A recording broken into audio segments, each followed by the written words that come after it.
Assalamu alaikum wa rahmatullahi wa barakatuh. ကျွန်တော်ကတော့ဒလာမျိုးမော်သက်ရက်ကွက်ဂျာမီဒါရကာပလီအဖွဲ့နာယကဖြစ်ပါတယ်။အဲ့ပလီဝင်းထဲမှာဆိုရင်တော့ဟာဇတ်ဆယတ်အလီရာဇက်ရှာဘဂဒဒီပီရဲ့မဇာရှိတယ်။အဲ့ဒီမှာနောက်သူ့တပည့်နှစ်ဦးဖြစ်တဲ့ဒီန်မာမက်နဲ့ဟာဗစ်မရှရတ်အာလီဆိုတာရှိတယ်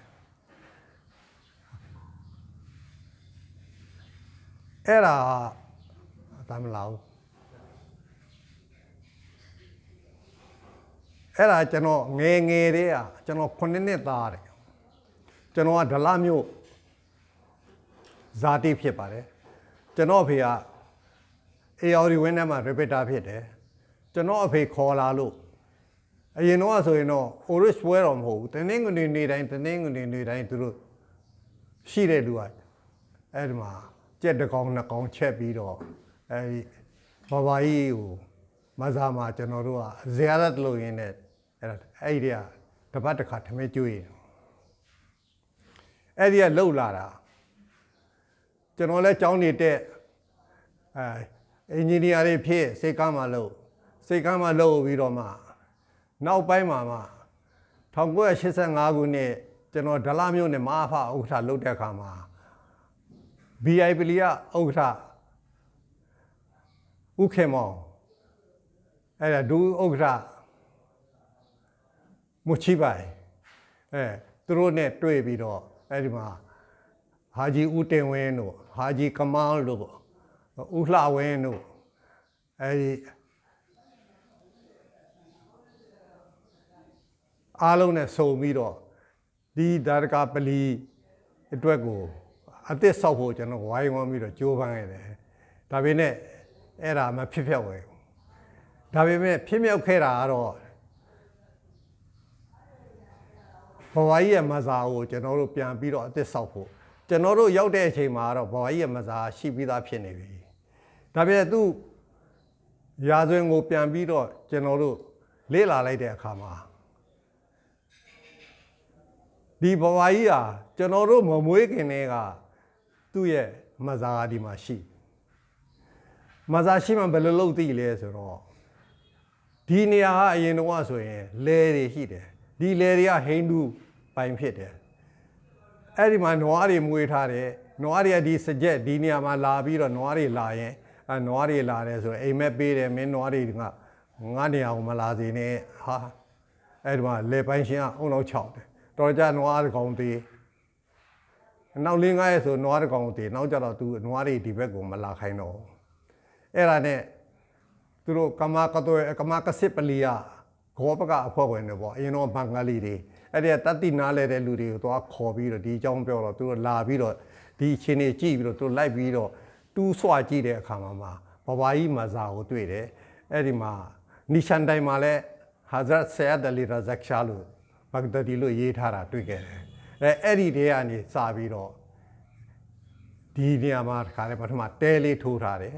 တဲလေးထိုးထားပြီးတော့ဘဝကြီးအတွက်ကိုလာပြီးတော့ယုံကြည်တဲ့လူတွေလာတယ်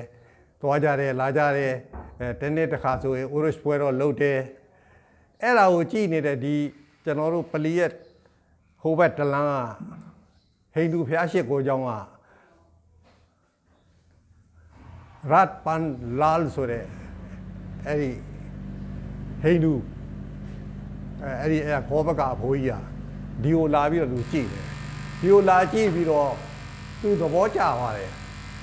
သဘောကျသွားပြီးတော့နောက်ပိုင်းမှာသူဒီကနေမပြန်တော့သူအမျိုးတွေကလာခေါ်တယ်လာခေါ်တော့ဒီဘဝကြီးကလည်းဆက်ချတယ်ဒင်းကလည်းဆက်ချတယ်အဲ့တော့ငါဒီနေရာနေမရွှေ့တော့ဘူးတဲ့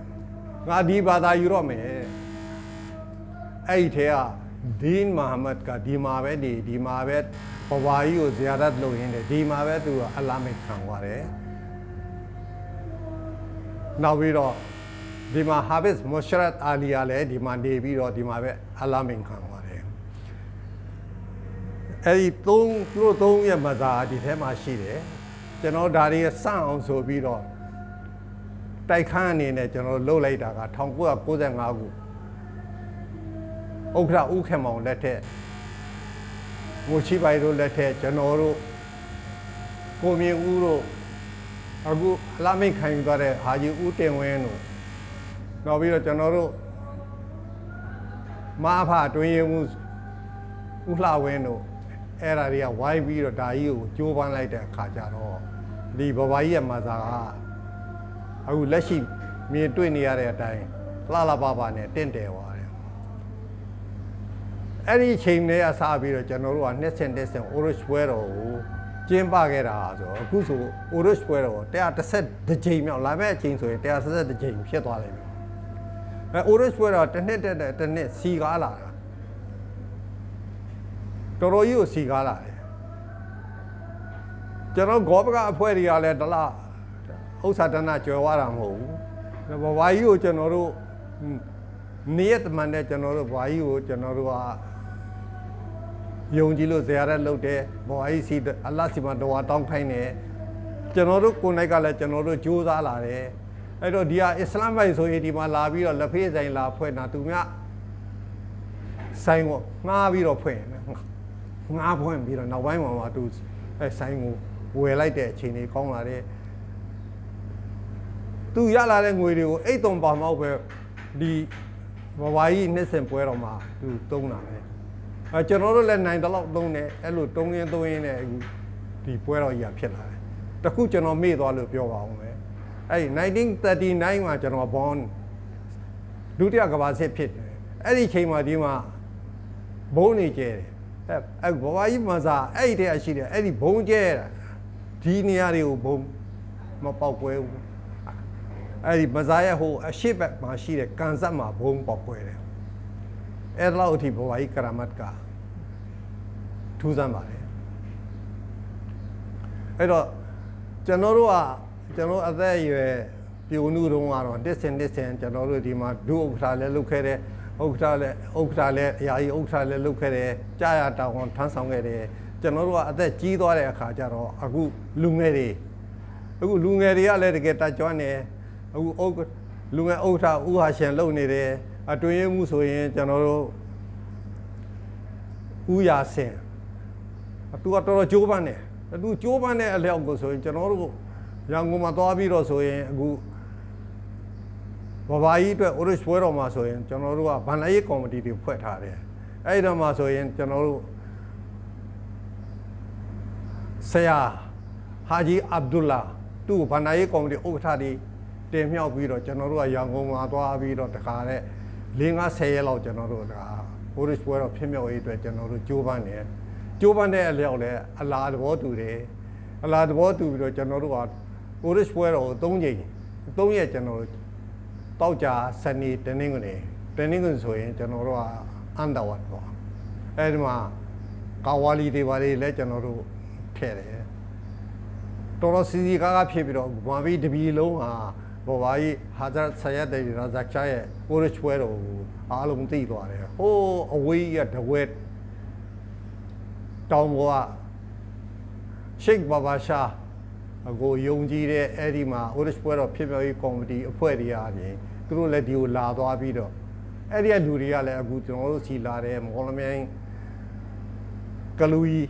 နာဂူပွဲတော်ခေါ်ဥက္ခရာတွေကလည်းကျွန်တော်တို့စီလာတယ်ကဘာဗမာပြည်အရရက်ကလာပြီးတော့ဒီ orange ပွဲတော်လာရောက်ပြီးတော့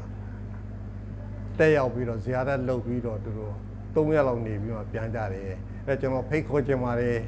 အခုလာမယ့်2လပိုင်းမှာလဲကျွန်တော်တို့117ကြိမ်မြောက် orange ပွဲတော်ကို25ဖေဖော်ဝါရီလ3ရက်4ရက်5ရက်မှာကျွန်တော်တို့ကျင်းပဖို့အားလုံးစီစဉ်ထားပါတယ်အဲ့ဒါဘဝကြီးကို